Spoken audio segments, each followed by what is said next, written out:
আসসালামু আলাইকুম, স্বাগত জানাচ্ছি আরটিভি রাতের সংবাদে। আপনাদের সঙ্গে আছি আমি ফারিয়া শারমিন। অন্তর্বর্তীকালীন সরকার চলতি বছরের ডিসেম্বরের মধ্যে জাতীয় নির্বাচন করার প্রস্তুতি নিচ্ছে বলে জানিয়েছেন বিএনপি মহাসচিব মির্জা ফখরুল ইসলাম আলমগীর। সন্ধ্যায় প্রধান উপদেষ্টা ডক্টর মোহাম্মদ ইউনূসের সঙ্গে তার বাসভবন যমুনায় বৈঠক শেষে এ তথ্য জানান তিনি। প্রধান উপদেষ্টার প্রেস সচিবও বলেন, সব রাজনৈতিক দল একমত হলে এই সময় নির্বাচনের ব্যাপারে সরকারের আপত্তি নেই। খান আলামিনের রিপোর্টে থাকছে এরই বিস্তারিত। দেশের চলমান পরিস্থিতিতে স্থায়ী কমিটির বৈঠকের সিদ্ধান্ত অনুযায়ী প্রধান উপদেষ্টার সঙ্গে এই বৈঠক করে বিএনপির ৩ সদস্যের প্রতিনিধি দল। বৈঠকে জাতীয় নির্বাচন, দেশের অস্থিতিশীলতা, দ্রব্যমূল্য, অপারেশন ডেভিল হান্ট সহ বিভিন্ন ইস্যুতে আলাপ হয়। বৈঠক শেষে বিএনপি মহাসচিব মির্জা ফখরুল ইসলাম আলমগীর বলেন, ডিসেম্বরের মধ্যে জাতীয় নির্বাচন করার প্রস্তুতি নিচ্ছে সরকার। প্রধান উপদেষ্টা এবং তার সঙ্গে যারা ছিলেন তারা আমাদেরকে আশ্বস্ত করেছেন যে অতি দ্রুত তারা নির্বাচনের ব্যবস্থা করছেন এবং তিনি বলেছেন যে ডিসেম্বরের মধ্যে তিনি নির্বাচনের ব্যবস্থা করে তারা কাজ করছেন। সাম্প্রতিক অস্থিতিশীলতার জন্য সরকার দায় এড়াতে পারে না মন্তব্য করে তিনি বলেন, অপারেশন ডেভিল হান্টে যেন মানবাধিকার লঙ্ঘিত না হয় সেদিকে গুরুত্ব দিতে হবে। আমরা অতীতেও অনেক অভিযান দেখেছি, সেই ধরনের কোনো পুনরাবৃত্তি যেন না হয়, অর্থাৎ কোনো ইনোসেন্ট মানুষ যারা আপনার যেন না হয় এবং এটা নিয়ে আবার যেন কোনো রকমের সমস্যা তৈরি করা না হয়, এই কথাগুলো আমরা অত্যন্ত জোরের সঙ্গে বলেছি। বৈঠকের বিষয়ে সরকারের অবস্থান তুলে ধরতে ফরেন সার্ভিস একাডেমিতে সংবাদ সম্মেলন করে প্রধান উপদেষ্টার প্রেস উইং। প্রেস সচিব বলেন, সব রাজনৈতিক দল একমত হলে ডিসেম্বর নির্বাচনের ব্যাপারে সরকারের আপত্তি নেই। এখন যদি সমস্ত পার্টি মিলে বলে যে না আমরা ডিসেম্বরেই চাই, তো সেক্ষেত্রে সেটা উনি তো বলেছেন, ওনার এমন না যে উনি একটা জায়গায় স্টিক করে আছেন যে না আমি জুনেই করব, এরকম তো আর উনি বলেন না। এটা হচ্ছে পলিটিক্যাল পার্টিগুলো কি এক্সপেকটেশন, তারা কি চায় সেটার উপরেই মূলত এটা ডিপেন্ড করবে। আগামী 15 ফেব্রুয়ারি সংস্কার কমিশনগুলোর সাথে সব রাজনৈতিক দলের সংলাপ হবে বলে জানান তিনি। 15ই ফেব্রুয়ারি কনসেনসাস কমিশন, ঐক্যমত্য কমিশনের প্রথম মিটিংটা হবে পলিটিক্যাল পার্টিগুলোর সাথে। যেই 6টা কমিশনে যেই রিপোর্টগুলো এসছে সেই রিপোর্টগুলো নিয়ে প্রথমবারের মতো কথা ডায়ালগটা শুরু হবে। তিনি জানান, সংস্কারের বিষয়ে সরকারের পদক্ষেপকে সমর্থন দিয়েছে বিএনপি এবং আমরা আজকের থেকে সরকারের মাধ্যমে। খান আলামিন, আরটিভি, ঢাকা। পালিয়ে যাওয়া ফ্যাসিস্ট গোষ্ঠী পরাজয় মেনে নিতে না পেরে ষড়যন্ত্র অব্যাহত রেখেছে, এমনটা জানিয়ে তাদেরকে ছাড় দেওয়া হবে না বলে হুঁশিয়ারি দিয়েছেন প্রধান উপদেষ্টা অধ্যাপক ডক্টর মোহাম্মদ ইউনূস। বলেন, সব হত্যাকাণ্ড ও গুম খুনের বিচার হবে। জুলাই গণ অভ্যুত্থানে আহত ও শহীদ পরিবারকে রাষ্ট্রীয়ভাবে আর্থিক সহায়তা প্রদান অনুষ্ঠানে তিনি এ কথা জানান। যাদের ত্যাগের বিনিময়ে নতুন বাংলাদেশ, তাদেরকে স্বীকৃতি দিতে রাষ্ট্র সব রকম ব্যবস্থা করবে বলেও জানান প্রধান উপদেষ্টা। জাহিদ রহমানের রিপোর্ট। সবাই একসঙ্গে বসাতে ভালো হলো। জুলাই গণ অভ্যুত্থানে আহত ও শহীদ পরিবারকে রাষ্ট্রীয়ভাবে আর্থিক সহায়তা প্রদান শুরু করল অন্তর্বর্তী সরকার। জুলাইয়ের অভিজ্ঞতা বর্ণনা করতে গিয়ে এ সময় কান্নায় ভেঙে পড়েন আহত ও নিহতদের স্বজনরা। এ সময় প্রধান উপদেষ্টা বলেন, এখন থেকে প্রাতিষ্ঠানিকভাবে শহীদ পরিবারগুলো রাষ্ট্রের অংশ। জুলাই গণ অভ্যুত্থানে আহত ও শহীদরা ইতিহাসের স্রষ্টা। আপনাদের কারণে আপনাদের যে ত্যাগ, সবার আপনাদের ভাই এবং আপনাদের সন্তানদের এবং যারা আহত হয়েছে তাদের বিনিময়ে আমরা আপনারা এক হয়ে গেছি। আমরা সেই উপলক্ষে এসেছি। তা না হলে আজকে আপনার আমার সাক্ষাৎ হওয়ার কোনো কারণ ছিল না। যদি এই অভ্যুত্থান না হতো, কে কাকে চিনত? কেউ কাকে চিনতাম না।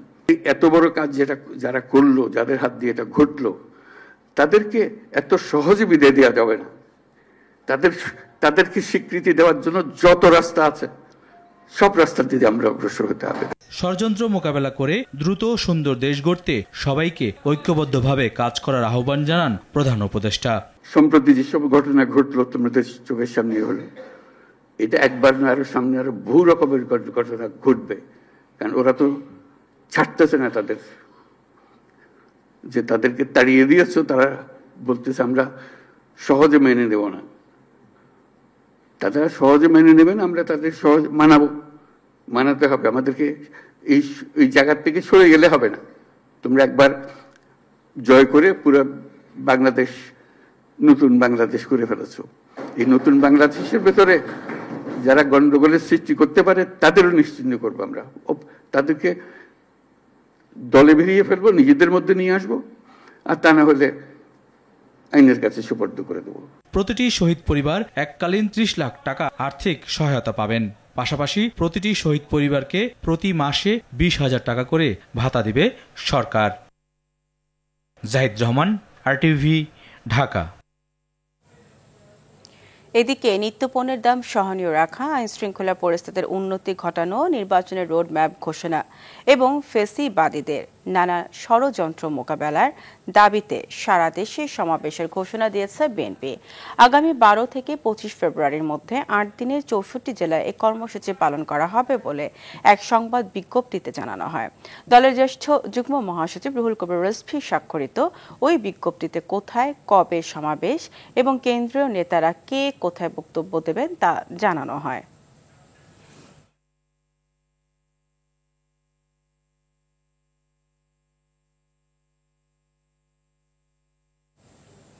যতদিন ডেভিল দূর না হবে ততদিন ডেভিল হান্ট অপারেশন চলবে।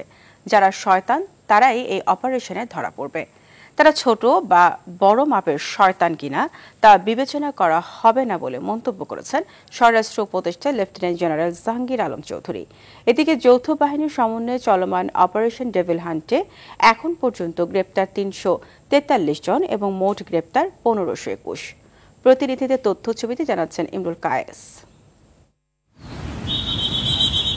শনিবার থেকে সারা দেশে চলছে যৌথ বাহিনীর বিশেষ অভিযান অপারেশন ডেভিল হান্ট। অভিযানে বিভিন্ন স্থান থেকে আটক হচ্ছেন আওয়ামী লীগের নেতাকর্মী সহ নানা অপরাধের আসামিরা। সারা দেশে চলমান এই অভিযানে গ্রেফতার প্রায় 1,500। এর মধ্যে গাজীপুরে গ্রেফতার 182 জন। গাজীপুর মেট্রোপলিটন পুলিশ 79 ও জেলার সাবেক এমপি সহ 5 থানায় 21 জন আওয়ামী লীগ নেতাকর্মীকে গ্রেফতার করা হয়েছে। রোববার রাত 12টায় জেলার শ্রীপুর উপজেলা থেকে সিরাজগঞ্জ 6 আসনের আওয়ামী লীগের সাবেক এমপি চয়ন ইসলামকে গ্রেফতার করে পুলিশ। যৌথ বাহিনীর এই অভিযানে হবিগঞ্জের নবীগঞ্জ উপজেলা আওয়ামী লীগের যুগ্ম সাধারণ সম্পাদক কাজী ওবায়দুল কাদের হেলাল গ্রেফতার হয়েছে। সোমবার ভোরে গ্রেফতার হন শেরপুর জেলা ওলামা লীগের সভাপতি নুরুল ইসলাম সহ ছাত্রলীগের 2 নেতা। পটুয়াখালীর কলাপাড়ায় লালুয়া ইউনিয়ন শ্রমিক লীগের সাবেক সাধারণ সম্পাদক শাহাবুদ্দিন গাজীকে গ্রেফতার করা হয়েছে। রাঙামাটিতে পৌর আওয়ামী লীগের সাধারণ সম্পাদক মনসুর আলী সহ 3 জনকে আটক করা হয়। চট্টগ্রামের বাঁশখালীতে গ্রেফতার হয়েছে 2 জন। এছাড়াও নোয়াখালীর হাতিয়ায় বিশেষ অভিযানে ইউপি চেয়ারম্যান সহ আটক 5। এদিকে রাজশাহী জেলা প্রশাসন আয়োজিত সার্বিক আইন শৃঙ্খলা পরিস্থিতি সংক্রান্ত মতবিনিময় সভা শেষে স্বরাষ্ট্র উপদেষ্টা লেফটেন্যান্ট জেনারেল জাহাঙ্গীর আলম চৌধুরী বলেন, যতদিন শয়তান দূর না হবে ততদিন ডেভিল হান্ট অপারেশন চলবে। যারা শয়তান তারাই ধরা পড়বে। ছোট শয়তান কি বড় শয়তান এখানের ভিতরে নাই, শয়তান ধরা পড়বে। আপনারা দেখছেন প্রথম দিনই কিন্তু 4 জন না 5 জন তাদের কিন্তু আইনের আওতায় নেওয়া হয়েছে। এই ক্ষেত্রে বড় ছোট কোনো ভেদাভেদ নাই, যে আসবে এই জালে সে ধরা পড়বে। ইমরুল কায়েস, RTV। দেশের বিভিন্ন স্থানে চলমান মব বন্ধ করার আহ্বান জানিয়ে অন্তর্বর্তী সরকারের উপদেষ্টা মাহফুজ আলম বলেছেন, অভ্যুত্থানের পক্ষে হলে মব বন্ধ করুন। মব করলে ডেভিল তথা শয়তান হিসেবে গণ্য করা হবে। রাতে ফেসবুকে নিজের ভেরিফাইড অ্যাকাউন্ট থেকে দেয়া বার্তায় তিনি এসব কথা বলেন। আজকের ঘটনার পর আর কোনো অনুরোধ করা হবে না জানিয়ে উপদেষ্টা মাহফুজ আলম আইন নিজের হাতে তুলে না নেয়ার অনুরোধ জানান। তিনি বলেন, কথিত আন্দোলন আর মবের মহড়া এখন থেকে শক্ত হাতে মোকাবেলা করবে সরকার। রাষ্ট্রকে অকার্যকর এবং ব্যর্থ প্রমাণের চেষ্টা করা হলে 1 বিন্দু ছাড় দেওয়া হবে না বলে হুঁশিয়ারি দেন মাহফুজ আলম। তৌহিদি জনতাকে উদ্দেশ্য করে তিনি আরও বলেন, 1.5 দশক পরে শান্তিতে ধর্ম ও সংস্কৃতি পালনের সুযোগ পেয়েছেন। আহমকি কিংবা উগ্রতা সে শান্তি বিনষ্টের কারণ হতে যাচ্ছে। জুলুম করা থেকে বিরত থাকার আহ্বান জানিয়ে বলেন, জুলুম করলে অবধারিত জুলুমের শিকার হবেন।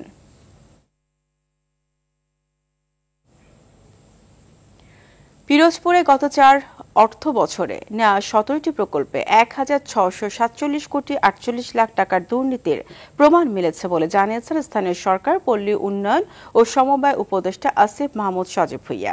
দুপুরে ঢাকা দক্ষিণ সিটি কর্পোরেশনের সভাকক্ষে তিনি জানান, সাবেক মন্ত্রী সৌম্য রেজাউল করিম, সাবেক সংসদ সদস্য মহিউদ্দিন মহারাজ, সাবেক সদর উপজেলা চেয়ারম্যান মিরাজুল ইসলাম, সাবেক নাজিরপুর উপজেলা চেয়ারম্যান নূরে আলম শাহিন এবং প্রধানমন্ত্রীর কার্যালয়ের সাবেক মুখ্য সচিব তোফাজ্জল হোসেন মিয়া জড়িত রয়েছে বলে প্রাথমিক তদন্তে প্রমাণ পাওয়ায় তাদের বিরুদ্ধে আইনগত ব্যবস্থা নেওয়া হবে।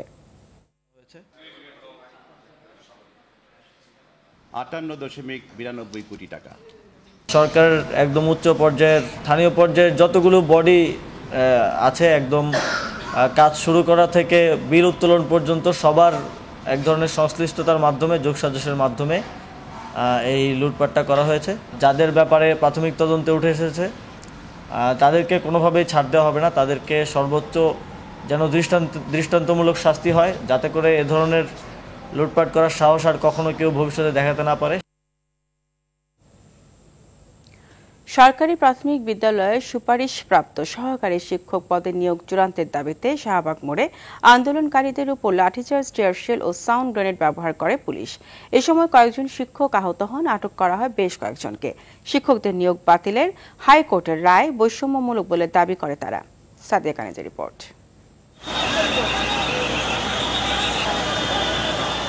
দুপুর 2টার কিছু আগে শাহবাগ মোড়ে পুলিশের সঙ্গে সংঘর্ষে জড়ান প্রাথমিকে সুপারিশপ্রাপ্ত শিক্ষকরা। পুলিশের লাঠিচার্জ আর জলকামান নিক্ষেপে দিক বিদিক ছোটাছুটির পর কিছু সময়ের জন্য ছত্রভঙ্গ হয়ে যায়। পূর্ব ঘোষণা অনুযায়ী বেলা 11টার কিছু পরে এনটিআরসি নিয়োগ দুর্নীতির অভিযোগে প্রথমে জাতীয় জাদুঘরের সামনে এবং পরে শাহবাগ মোড়ে অবস্থান নেয় নিয়োগ বঞ্চিত নিবন্ধিত শিক্ষকরা। এ সময় নিয়োগ নিশ্চিতের দাবিতে অবস্থান নেয় প্রাথমিকে সুপারিশপ্রাপ্ত শিক্ষকরাও। গেল বৃহস্পতিবার প্রায় 6,500 সুপারিশপ্রাপ্তকে বাতিলের ঘোষণা দেন আদালত। এরপর থেকেই আন্দোলন নামেন তারা। অনুমতি নিয়ে রেজাল্ট দেওয়ার পরে কেন আমাদের বাতিল করা হলো? আমাদের চাকরি দেন, নয়তো মৃত্যু দেন। আশ্বাসের পর আশ্বাস দিয়ে যাচ্ছে, কিন্তু কেউ কোনো ভ্রুক্ষেপ করছে না। এই সরকার আমাদেরকে নিয়োগ করে আমাদেরকে সম্মান দিয়ে সেই সম্মান আবার ক্ষুণ্ণ করতেছেন। আমাদের সাথে ইনজাস্টিস করা হয়েছে, আমাদের রেজাল্ট বাতিল করে দেওয়া হয়। এর জন্য আমরা আজকে রাজপথে আসছি। চাকরি দিব করে বিভিন্ন সময় আমাদেরকে অপেক্ষায় রেখে আজকে আমাদের চাকরির বয়স শেষ। সোমবার দুপুরে প্রথমে পুলিশ তাদের বুঝিয়ে সরিয়ে দেওয়ার চেষ্টা করলেও তারা অবস্থান ত্যাগ করবেন না বলে জানান। পরক্ষণে বল প্রয়োগ করে আইনশৃঙ্খলা বাহিনীর সদস্যরা নিক্ষেপ করেন টিয়ারশেল, সাউন্ড গ্রেনেডও। যত লাঠি চার্জ, যত জলকামান হোক, আমরা এখানেই থাকবো। আমাদের দাবি আদায় না হওয়া পর্যন্ত আমরা এখানেই থাকবো। আমরা শিক্ষক, কেন আমাদেরকে লাঠি দিয়ে পিটাবে? হাতে 3টা বাড়ি দিয়েছে, আমার জামা কাপড় সব দিক দিয়ে ছেড়ে ফেলছে, আমার ওড়নাটা পর্যন্ত কেড়ে নিয়ে গেছে। আমি জাতীয় পতাকা দিয়ে আমি আমার সম্মানটা ঢেকে রেখেছি। এরপর শিক্ষকরা তাদের অবস্থানে অনড় হলে অচল হয়ে পড়ে শাহবাগ মোড়, বন্ধ হয়ে যায় যান চলাচল। এ সময় পুলিশের পিটুনিতে আহত হয়ে হাসপাতালে ভর্তি হন অনেকে। আটক করা হয় বেশ কয়েকজনকে। গুরুত্বপূর্ণ মোড় এটা ফাঁকা রাখার জন্য যে যান চলাচল করে, এদের তো আসলে থাকা লাভ নাই।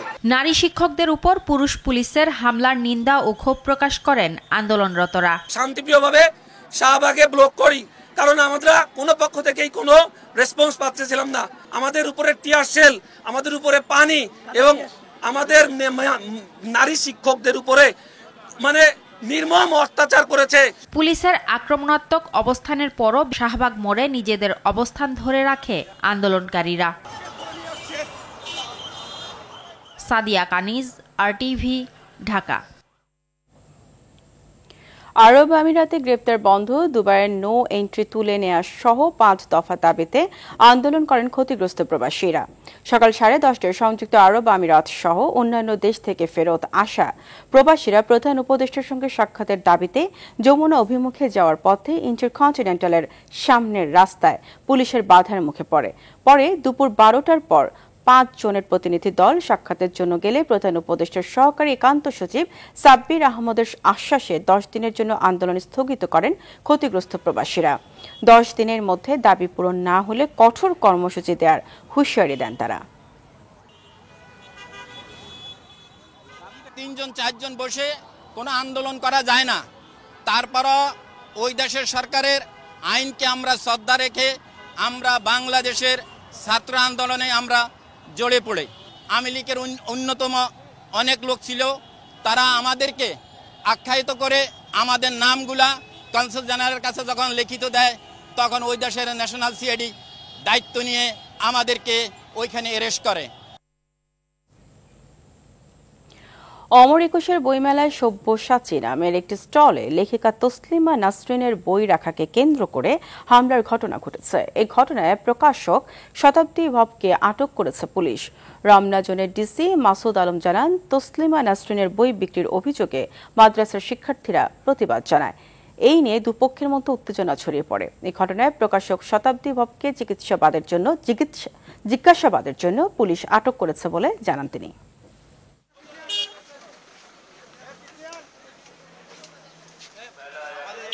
কিছু কওমি মাদ্রাসার স্টুডেন্ট তারা মনে হয় বিষয়টা জানি, ওরা আবার আজকে আসার পরে তাদের সাথে কিছু বাকবিতণ্ডা হয়েছে। শতাব্দী ভবকে আমাদের কন্ট্রোলে নিয়েছি আমরা। সে যদি নিষিদ্ধ ঘোষিত কোনো বই যদি বিক্রি করে থাকে, সেটার জন্য আমাদের আইন আছে, প্রচলিত আইনে আমরা মামলা করব। অর্ধেক হজ যাত্রীর সেবা চুক্তি সম্পন্ন করেনি হজ এজেন্সিগুলো, অথচ সময় বাকি মাত্র 4 দিন। ধর্ম উপদেষ্টা আফম খালিদ হোসেন জানিয়েছেন, 14 ফেব্রুয়ারির পর সময় বাড়াবে না সৌদি সরকার। এজেন্সির গাফলতিতে বিড়ম্বনা সৃষ্টি হলে সংশ্লিষ্ট এজেন্সিকেই দায় নিতে হবে। এছাড়া ওমরার টিকিট সিন্ডিকেট জটিলতায় 7 সদস্যের তদন্ত কমিটি গঠনের কথা জানান উপদেষ্টা। আশিকুল আলম জানাচ্ছেন বিস্তারিত। এবার পবিত্র হজ পালনের উদ্দেশ্যে নিবন্ধন করেছেন 87,100 জন। এর মধ্যে সরকারি ব্যবস্থাপনায় 5,200 এবং বেসরকারি ব্যবস্থাপনায় হজে যাবেন 81,900 জন যাত্রী। সচিবালয়ে হজ কার্যক্রমের বিস্তারিত সম্পর্কে সংবাদ সম্মেলনে ধর্ম উপদেষ্টা আফম খালিদ হোসেন জানান, হজ সেবাদানকারী কোম্পানিগুলোর সঙ্গে চুক্তি সম্পন্ন না করলে তৈরি হবে জটিলতা। যেসব এজেন্সিগুলো ধীরে কাজ করছেন তাদের সতর্ক করে উপদেষ্টা বলেন, দায় তাদেরই নিতে হবে। 14 ফেব্রুয়ারির মধ্যে সকল চুক্তি সম্পাদনের নির্দেশনা দেওয়া হয়েছে এবং এই ডেডলাইনের মধ্যে তাদের পক্ষ হতে সকল চুক্তি সম্পন্ন করার জন্য তাগিদ দিচ্ছে। ডেডলাইন 14 ফেব্রুয়ারি এবং এটা কোনোভাবেই বাড়ানো হবে না। এই পর্যন্ত আমাদের অর্ধেকের বেশি করেছেন, আর অর্ধেক এখনো বাকি আছে, সময় আছে মাত্র 4 দিন। ওমরা হজ যাত্রীদের টিকিটে বাড়তি দামের বিষয়ে উপদেষ্টা বলেন, সিন্ডিকেট বাণিজ্য চলতে দেওয়া হবে না। এই যে অস্বাভাবিক মূল্য বৃদ্ধি করল, দ্বিগুণ ত্রিগুণ চতুর্গুণ, এর সাথে কারা জড়িত? স্বরাষ্ট্র মন্ত্রণালয়ের সিনিয়র সচিবকে সভাপতি করে 7 সদস্য বিশিষ্ট তদন্ত কমিটি গঠন করা হয়েছে। 15 কার্য দিবসের মধ্যে কমিটি প্রতিবেদন দেবে এবং এগুলো একটা টাস্কফোর্স 13 সদস্য সমন্বয়ের টাস্কফোর্স গঠন করা হয়েছে এবং ওনারা মনিটর করবেন। 2025 সালের হজে শিশু নেয়ার ব্যাপারে সৌদি সরকারের নিষেধ আছে বলেও জানান ধর্ম উপদেষ্টা। শিশুদেরকে নেওয়া যাবে না। সৌদি আরবকে আমরা বলেছি, আপনারা এজটা আমাদেরকে জানাই দেন। আশিকুল আলম, RTV, ঢাকা। সুদের হার 10% রেখে নতুন মুদ্রানীতি প্রকাশ করল কেন্দ্রীয় ব্যাংক। মূল্যস্ফীতি নিয়ন্ত্রণকে চ্যালেঞ্জ হিসেবে দেখছে ব্যাংকটি। বর্তমানে মূল্যস্ফীতি 7 থেকে 8% থাকলেও আসছে বছরের শুরুতে তা 5 ঘরে নেমে আসবে বলে আশা বাংলাদেশ ব্যাংকের গভর্নর ডক্টর আহসান এইচ মনসুরের। একই সাথে পাচারকৃত অর্থ উদ্ধারের সর্বোচ্চ চেষ্টা করা হচ্ছে বলেও জানান গভর্নর। দীপ্ত চন্দ্রপালের রিপোর্ট। অন্তর্বর্তী সরকার দায়িত্ব নেয়ার পর প্রথমবারের মতো মুদ্রানীতি ঘোষণা করল বাংলাদেশ ব্যাংক। সংবাদ সম্মেলনে বাংলাদেশ ব্যাংকের গভর্নর ডক্টর আহসান এইচ মনসুরের ঘোষিত নতুন মুদ্রানীতিতে কোনো চমক মেলেনি, ছিল গতানুগতিকই। সেটা 8.5 এবং সেটা 11.5% অপরিবর্তিত থাকবে। ব্যবসায়ী সমাজ সহ নানা মহলে সুদের হার কমানোর প্রস্তাব থাকলেও অপরিবর্তিত রাখা হয়। আমরা তো প্রাইস লেভেলকে নামাতে পারবো না, কিন্তু আমরা মূল্যস্ফীতিকে কমাতে পারবো। আমরা মূল্যস্ফীতিকে সিঙ্গেল ডিজিটে অলরেডি নেমে এসছে। আমরা আশা করি এটা ধারাবাহিকতায় আমরা এটাকে এই বছরের আর্থিক বছরের শেষে অর্থাৎ জুনের শেষে এটা 7-8-এ নিয়ে আসবো এবং ইনশাআল্লাহ আগামী বছর এটা 5-এর নিচে নিয়ে যেতে পারবো। রেমিটেন্স প্রবৃদ্ধি গেল 7 মাসে 23.6% হওয়ায় খুশি কেন্দ্রীয় ব্যাংকের গভর্নর। বর্তমানে রেমিটেন্স যদি আমরা গত 7 মাসের হিসাব দেখি, এটা 24% বেশি আছে এবং এটা হয়তো সেইভাবে আমরা ধরে রাখতে পারবো। তো আমি মনে করি যে আমরা যদি রেমিটেন্স থেকে প্রায় 6 বিলিয়নের মতো পাই এক বছরে অতিরিক্ত, এক্সপোর্ট থেকে যদি আরও 5 থেকে 6 বিলিয়ন পাই, তো তাতে আমাদের প্রায় 11-12 বিলিয়নের মতো অতিরিক্ত ফাইন্যান্সিয়াল আমাদের ইন্টারনালি জেনারেটেড রিসোর্স হচ্ছে আমাদের। প্রয়োজনে দুর্বল ব্যাংকগুলোকে তারল্য সহায়তা আরো বৃদ্ধির কথাও জানানো হয় সংবাদ সম্মেলনে। একই সাথে 1.5 বছরের মধ্যে ব্যাংক সংস্কারের কাজ শেষ হবে বলেও আশা প্রকাশ করেন বাংলাদেশ ব্যাংক গভর্নর। কোন ব্যাংকের কতখানি দুর্বলতা, কতখানি সামর্থ্য আছে। দীপ্তচন্দ্র পাল, RTV, ঢাকা। পলিসি বিপণনে সফল প্রধান কার্যালয়ের 47 কর্মকর্তাকে বিশেষভাবে পুরস্কৃত করল দেশের অন্যতম জীবন বীমা প্রতিষ্ঠান ন্যাশনাল লাইফ ইন্স্যুরেন্স। সোমবার দুপুরে কোম্পানির প্রধান কার্যালয়ে ডিসেম্বর মাসে প্রিমিয়াম সংগ্রহ প্রতিযোগিতায় বিজয়ীদের হাতে পুরস্কার তুলে দেন কোম্পানির মুখ্য নির্বাহী কর্মকর্তা মোহাম্মদ কাজিম উদ্দিন। অনুষ্ঠানে বক্তব্য রাখেন কোম্পানির অতিরিক্ত ব্যবস্থাপনা পরিচালক Mohammad Khasru Chowdhury, DMD and CFO Prabir Chandra Das, FCA। অনুষ্ঠানে কোম্পানির উপ ব্যবস্থাপনা পরিচালক মোহাম্মদ আবুল কাশেম, সহকারী ব্যবস্থাপনা পরিচালক মুস্তাফিজুর রহমান ভূঁইয়া, সহকারী ব্যবস্থাপনা পরিচালক বাহার উদ্দিন মজুমদার, কোম্পানির সচিব মোহাম্মদ আব্দুল ওয়াহাব মিয়ান ও SEPVP মোহাম্মদ এনামুল হক সহ ঊর্ধ্বতন নির্বাহী বৃন্দ উপস্থিত ছিলেন। আমাদের এখানে পলিসি করা মানে কি সর্বোচ্চ নিরাপত্তার মধ্যে থাকা, তার টাকা 100% ফেরত দেওয়ার নিশ্চয়তা ন্যাশনাল লাইফে রয়েছে। গত 40 বছরে আমাদের কোনো বদনাম নেই। আগামী দিনেও কোনো রকমের কোনো সন্দেহ আমাদের থাকবে না ইনশাআল্লাহ। রাতের সংবাদ এ পর্যন্তই। মধ্যরাতের সংবাদ রাত 1টায় দেখার আমন্ত্রণ রইল। ধন্যবাদ সবাইকে।